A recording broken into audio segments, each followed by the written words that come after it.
झारखंड में बीजेपी का घोषणा पत्र जारी। केंद्रीय गृह मंत्री अमित शाह ने जारी किया घोषणा पत्र।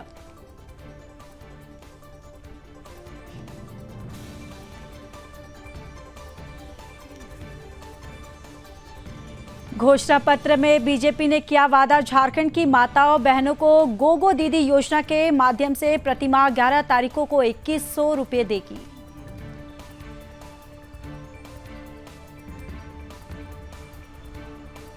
बीजेपी ने दीपावली और रक्षाबंधन पर एक गैस सिलेंडर मुफ्त देंगे और गैस सिलेंडर 500 रुपये की कीमत पर देने का भी वादा किया।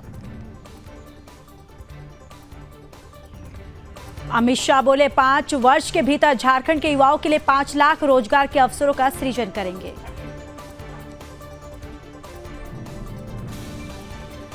झारखंड में बीजेपी ने किया वादा, राज्य में युवाओं के लिए खोलेंगे 10 मेडिकल कॉलेज, विकास में नहीं होगी कोई कमी। केंद्रीय गृह मंत्री अमित शाह ने कहा, झारखंड का ये चुनाव न केवल सरकार बदलने का चुनाव है, बल्कि झारखंड का चुनाव झारखंड का भविष्य सुनिश्चित करने का चुनाव है। शाह ने कहा, झारखंड की महान जनता ने तय करना है कि भ्रष्टाचार में डूबी हुई सरकार चाहिए या विकास के रास्ते पर पीएम नरेंद्र मोदी के नेतृत्व में चलती हुई बीजेपी सरकार चाहिए। और अमित शाह ने घुसपैठ पर भी साधा निशाना, बोले हमारी सरकार बनते ही अवैध घुसपैठ पर पूरी तरह से बंद करेंगे। इन घुसपैठियों की पहचान बहुत जरूरी। केंद्रीय गृह मंत्री बोले, हेमंत सोरेन पीएम नरेंद्र मोदी से 1 लाख करोड़ का हिसाब मांग रहे थे। मैंने हिसाब लेकर आया हूं, अगर हिम्मत है तो इसका जवाब झारखंड की जनता को दीजिए। शाह बोले, यूपीए सरकार ने 2004 से 2014 तक झारखंड को 10 साल में 84,000 करोड़ देने का काम किया था। पीएम नरेंद्र मोदी ने 2014 से 2024 के बीच से 3,08,000 करोड़ झारखंड को दिए हैं। और अमित शाह बोले, घुसपैठ कराकर झारखंड की अस्मिता, रोटी बेटी माटी तीनों को खतरे में डालने वाली सरकार चाहिए या परिंदा भी पैर ना मार सके ऐसी सरहद की सुरक्षा करने वाली बीजेपी सरकार चाहिए। झारखंड में बीजेपी के घोषणा पत्र पर बोले केंद्रीय मंत्री संजय सेठ, हम घोषणाएं नहीं करते बल्कि संकल्प लेते हैं। यह संकल्प पीएम मोदी की गारंटी है। पीएम नरेंद्र मोदी द्वारा दी गई गारंटी जमीन पर लागू होती है। अर्जुन मुंडा बोले, सभी पहलुओं को ध्यान में रखकर तैयार किया गया है घोषणा पत्र, सभी वादे होंगे पूरे। 4 धामों में अब तक 44 लाख श्रद्धालु पहुंचे। केदारनाथ यमुनोत्री के कपाट आज से बंद। बद्रीनाथ में 17 नवंबर तक दर्शन।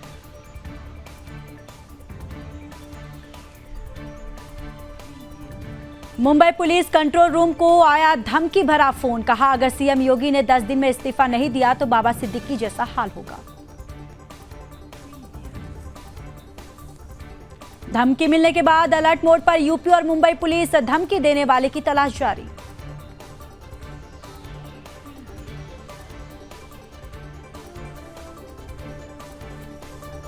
राहुल गांधी जाति सर्वेक्षण पर तेलंगाना कांग्रेस की 5 नवंबर को होने वाली बैठक में होंगे शामिल। अजय राय ने बसपा प्रमुख मायावती पर साधा निशाना, बोले उन्होंने कभी भी अपना दायित्व पूरा नहीं किया। अनुसूचित जाति के साथ हुए अत्याचारों पर वो कभी नहीं बोली। अजय राय बोले, वो केवल वोट लेने के लिए राजनीति करती हैं, उनको जनता के दुख तकलीफ से कोई मतलब नहीं।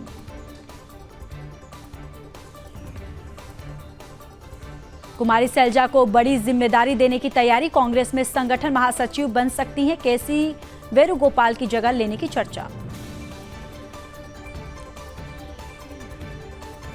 तेलंगाना के नारायणगुड़ा में सदर उत्सव का हुआ आयोजन। केंद्रीय मंत्री जी किशन रेड्डी ने उत्सव में हुए शामिल।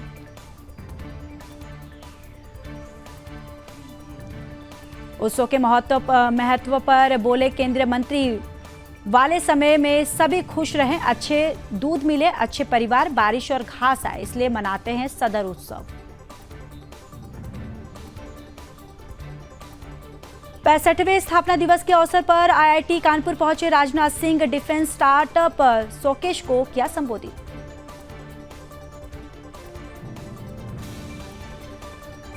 रक्षा मंत्री ने कहा, कानपुर ने भारत को अनेक रत्न दिए। तात्या टोपे, गणेश शंकर विद्यार्थियों और कप्तान लक्ष्मी सहगल जैसे अनेक स्वतंत्रता सेनानियों का संबंध कानपुर से है।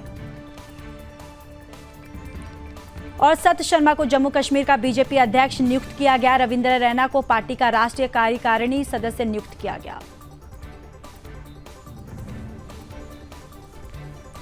बारामती में अजीत पवार ने किया चुनाव प्रचार, लोगों के बीच पहुंचकर की बातचीत।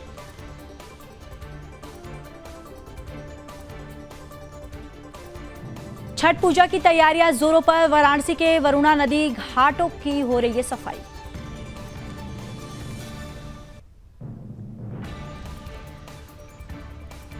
गुजरात में शानदार तरीके से मनाया गया गुजराती नववर्ष। नवसारी के स्वामीनारायण मंदिर को रंग बिरंगी लाइटों से सजाया गया।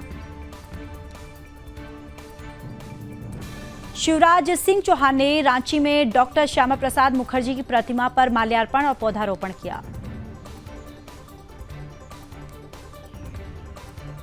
देग स्थित श्रीनाथ मंदिर में पहुंचे राजस्थान के मुख्यमंत्री भजनलाल शर्मा परिवार सहित पूजा अर्चना की। दिल्ली में प्रदूषण से नहीं मिल रही राहत। यमुना नदी की सतह पर जहरीली झाग की परत देखी गई। और दिल्ली में स्मॉग की एक परत देखी गई। सीपीसीबी के अनुसार दिल्ली का एक्यूआई बहुत खराब श्रेणी में।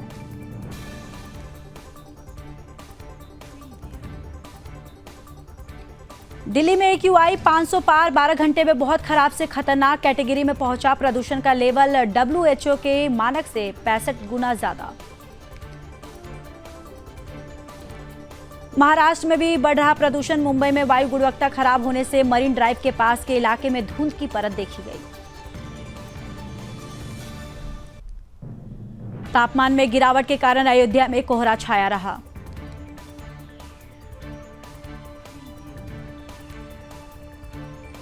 विदेश मंत्री एस जयशंकर 8 नवंबर तक ऑस्ट्रेलिया और सिंगापुर के दौरे पर रहेंगे। रायसीना और गोलमेज सम्मेलन समेत कई कार्यक्रम में होंगे शामिल। विदेश मंत्री डॉक्टर एस जयशंकर ने दिल्ली में थाईलैंड के विदेश मंत्री से की मुलाकात।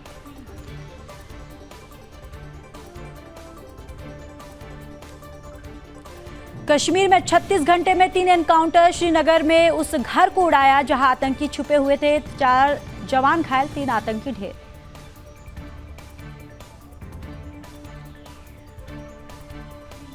संसद का शीतकालीन सत्र 25 नवंबर से शुरू, 20 दिसंबर तक चलेगा। वन नेशन वन इलेक्शन और वक्फ विधेयक बिल पेश होने के आसार।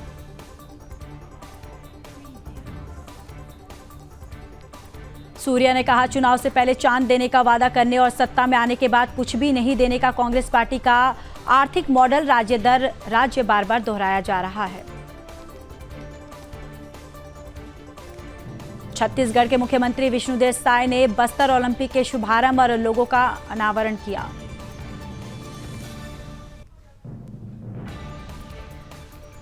जयराम नरेश का पीएम नरेंद्र मोदी पर निशाना। बोले, जिस व्यक्ति ने कभी गलत से भी सच नहीं बोला है, गलती से भी, वो कांग्रेस पार्टी पर आरोप लगा रहे हैं। जयराम नरेश बोले, आश्चर्य की बात है कि जो व्यक्ति पिछले 10 सालों से जुमलेबाजी में लगे हुए हैं, उसकी कथनी और करनी में बहुत अंतर है।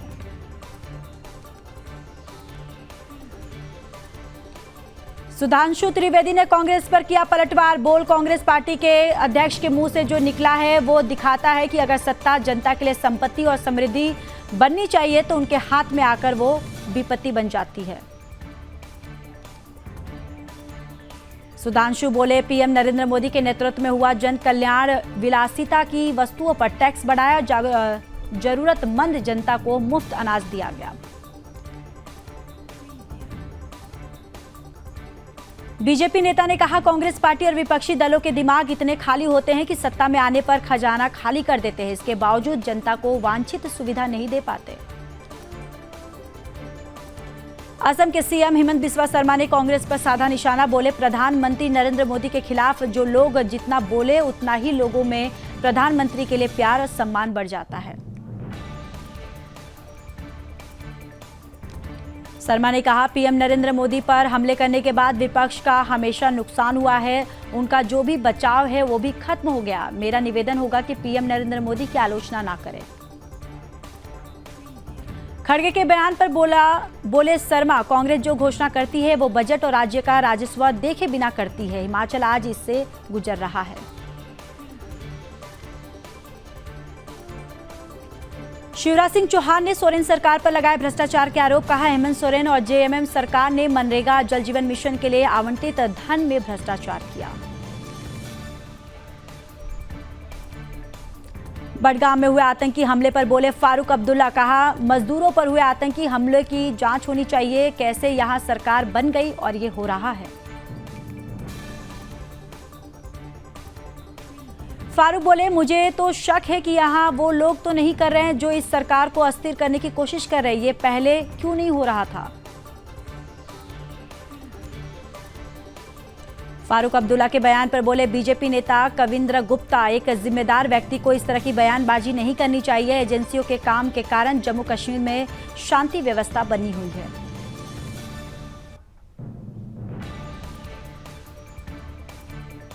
कविंद्र गुप्ता ने कहा, सुरक्षा बलों के कारण ही शून्य सहिष्णुता की नीति पर काम हो रहा है। ये बिल्कुल गलत बयानबाजी है। उन्हें इस तरह की गैर जिम्मेदाराना बातें नहीं करनी चाहिए।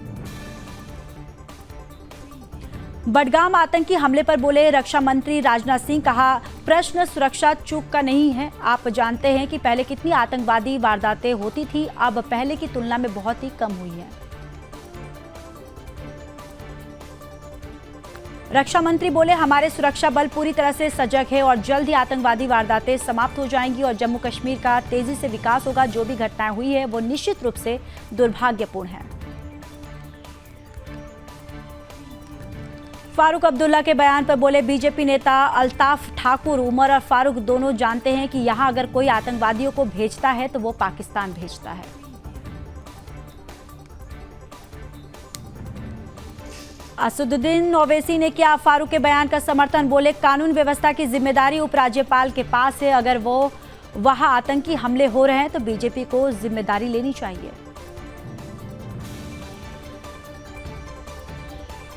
ओवैसी ने कहा, मैं कर रहा हूं, पाकिस्तान से आतंकी आ रहे हैं, आप उन्हें क्यों नहीं रोक पा रहे हैं। मोदी सरकार क्या कर रही है, उन्हें रोकना, उन्हें गिरफ्तार करना सरकार की जिम्मेदारी। शिवराज चौहान ने कहा, बाकी सब छोड़ो, विधवा बहनों के लिए आवंटित धन में भी भ्रष्टाचार किया। अभी तो हिसाब होगा कि केंद्र सरकार ने जो पैसे आवंटित किया था वो कहां गया। शिवराज बोले, हम कैलेंडर बनाकर भर्तियां करेंगे। हमारा संकल्प है कि पेपर लीक की पूरी जांच होगी, गलत तरीके से की गई परीक्षा निरस्त होगी, नौजवानों को न्याय मिलेगा। बीजेपी सांसद मनोज तिवारी ने किया बटेंगे तो कटेंगे नारे का समर्थन। पाकिस्तान बांग्लादेश का जिक्र करते हुए कहा, हम बटे हैं तो देश के टुकड़े हुए हैं।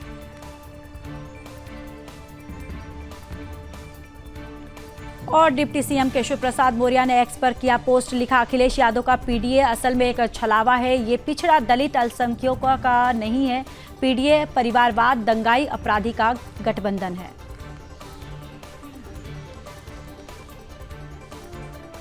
सुपर 6 वादों को पूरा करने में जुटी आंध्र प्रदेश की चंद्रबाबू नायडू सरकार। मुफ्त गैस सिलेंडर योजना के वादे को किया पूरा, पूरे राज्य में लागू हुई योजना। लखनऊ में पतंगबाजी प्रतियोगिता का आयोजन। ब्रिजेश पाठक बोले, बड़ी संख्या में पतंग प्रेमी एकत्रित हुए, विजेताओं को हमने पुरस्कार वितरण भी किया।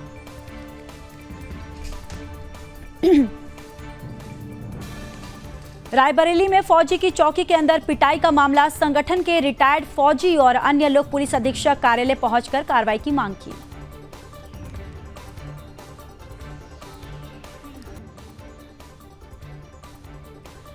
राहुल गांधी वायनाड पहुंचे। वे वायनाड लोकसभा उपचुनाव के लिए पार्टी की उम्मीदवार प्रियंका गांधी वाड्रा के लिए चुनाव प्रचार करेंगे। वायनाड में प्रचार करने में जुटी प्रियंका वाड्रा जनसभा के दौरान बोली, मोदी जी की सरकार सिर्फ अपने बड़े व्यापारी मित्रों के लिए काम करती है, उनका उद्देश्य आपको बेहतर जीवन देना नहीं है। प्रियंका ने किया पीएम पर वार, बोली इन्हें बस किसी भी तरह से सत्ता में बने रहना है, जिसका साधन आपको विभाजित करना है। वे आपके बीच गुस्सा फैला रहे हैं, नफरत फैला रहे हैं। राहुल गांधी 6 नवंबर से महाराष्ट्र में इलेक्शन कैंपेन शुरू करेंगे। मुंबई में विपक्ष कॉमन गारंटी जारी करेंगे। शरद पवार और उद्धव ठाकरे रहेंगे मौजूद।